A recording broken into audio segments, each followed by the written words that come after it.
రేవంత్ రెడ్డి విషయానికొస్తే గనక సక్సెస్‌ఫుల్‌గా 24సారి ఢిల్లీకి వెళ్ళడం జరిగింది. దాని మీద మీ కామెంట్ ఏంటి? స్వయం పాలన ఏదైతే స్వయం పాలన తెలంగాణ ప్రజలు కోరుకున్నారో, ఒక 10 సంవత్సరాల పాటు తెలంగాణలో స్వయం పాలన అమలు జరిగింది. ఏ నిర్ణయం తీసుకోవాలన్నా కూడా కేసీఆర్ గారు క్యాబినెట్ ద్వారానో, లేకుంటే తనకు తాను ప్రకటించడమో చేసేవారు.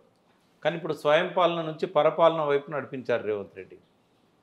అంటే మళ్ళీ పెనం మీదకెళ్ళి పొయ్యిలో పడ్డట్టే అయిపోయింది. సమైక్య రాష్ట్రంలో పెనం మీద ఉండే కనీసం ఆంధ్ర పాలకులు వాళ్ళు అనుకున్న నిర్ణయాలు తీసుకునేవాళ్ళు. రాజశేఖర రెడ్డి ఉన్నా, అంతకుముందు ఉన్న చీఫ్ మినిస్టర్స్ కానీ ప్రతి చిన్నదానికి ఢిల్లీకి పోయి పర్మిషన్లు తీసుకోలేదు వాళ్ళు. వాళ్ళు కూడా కాంగ్రెస్ మంత్రులే. కానీ వాళ్ళు అవసరాలను బట్టి నిర్ణయాలు తీసుకునే స్వేచ్ఛ వాళ్ళకు ఉండేది.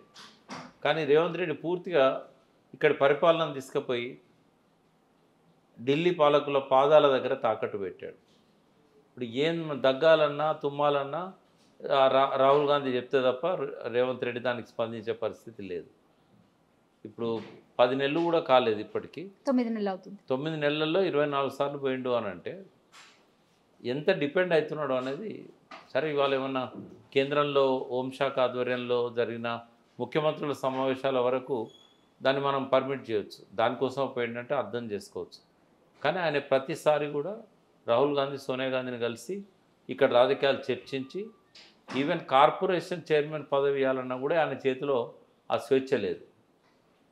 తెలంగాణ ప్రజలు అర్థం చేసుకోవాలి ఎందుకు ఈ రకంగా స్వాతంత్రాన్ని తీసుకెళ్ళి ఢిల్లీ పాలకుల చేతుల్లో పెట్టారనేది ప్రజలకు అర్థం కావాలి. రైట్. అయితే ఇంకొక విషయానికి వస్తే కనుక మూసీ బాధితులకి సంబంధించి బీఆర్ఎస్ పార్టీ వాళ్ళు ఆల్మోస్ట్ 1500 కోట్లు వెనకేసుకున్నారు.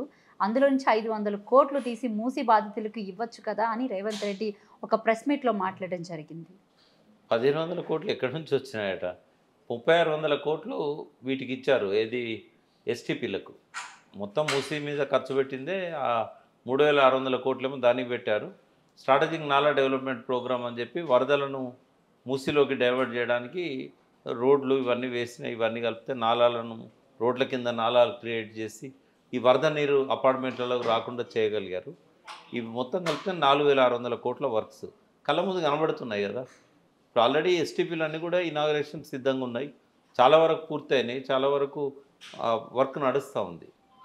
నిజంగానే వాళ్ళు బిల్లులు ఇచ్చి అక్కడ ఏం పని జరగలేదు అని అనుకుంటే అది వేరు.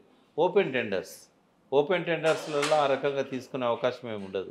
అంటే కాంగ్రెస్ పాలకులకు ఇదివరకు అలవాటు ఉండే అట్లా. బట్ టీఆర్ఎస్ ఏంటంటే డబ్బులు సంపాదించడానికి ప్రజల సొమ్ము దోచుకోవడం అనేది టీఆర్ఎస్ చరిత్రలో నాకు తెలిసినంతవరకు లేదు. వాళ్ళు కాళేశ్వరం మీద కూడా ఇట్లే మాట్లాడారు, 1,00,000 కోట్లు తిన్నారని. ఈ రోజు వరకు కూడా 1,00,000 ఖర్చు కాలే. రేవంత్ రెడ్డి వచ్చి 9 నెలలు అయినాక కూడా 1,00,000 కోట్లు దాని మీద ఖర్చు కాలే. ఎక్కడి నుంచి అయితే 1,00,000 కోట్లు తిన్నది ఎక్కడ మరి?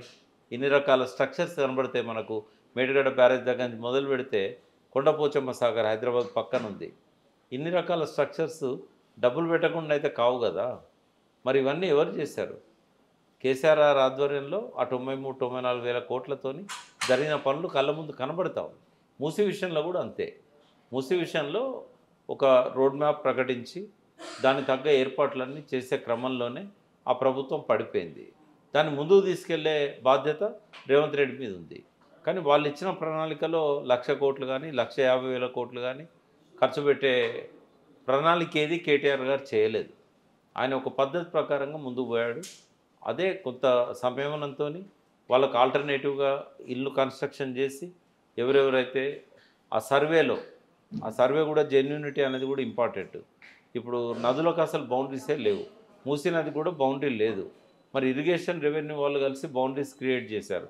అవి ఎంతవరకు కరెక్ట్ అనేది చూడాలి. దాని మీద కోర్టు పోయి కూడా పట్టదారులు స్టే తీసుకుంటారు. ఒకవేళ నిజంగానే బౌండరీస్ కరెక్ట్ అయితే 8,000 12,000 కుటుంబాలు అందులోకి వచ్చేటివి వాళ్ళకు పక్కనే ఉన్న రేస్ కోర్సులోనో లేకుంటే ఇంకా ఆ పక్కన గోషామాల్లోనో వాళ్ళకు ఉండడానికి చాదర్గఢ్ జైలు కూడా ఉంది, చెంచల్గూడ జైలు. వీటిల్లో ఏర్పాట్లు చేసి వాళ్ళని షిఫ్ట్ చేసినట్టయితే చాలా బాగుంటుంది. కానీ అదేది లేకుండా రాత్రి నోటీసులు ఇచ్చి మీరు ఇక్కడ వెళ్ళిపోవాలంటే ఎప్పుడో 1960లో 50లో వచ్చిన వాళ్ళు ఉన్నారు. వాళ్ళంతా ఎందుకు ఖాళీ చేస్తారు? అంటే బుల్డోజ్ చేయడానికి కాదు పవర్స్ ఇచ్చింది రేవంత్ రెడ్డికి. ప్రజాస్వామ్యంలో ప్రజల కష్ట సుఖాలు చాలా ఇంపార్టెంట్. వాళ్ళని ఇబ్బంది పెట్టి నేను గులాబీ తోట పెంచుతా, నేను బంతిపూల తోట పెంచుతా అంటే సుందరీకరణ ఎవరు అడిగింది నేను? మూసి ప్రజలు అడిగేది ఆ మురుగునీటిని శుభ్రం చేయమన్నారు.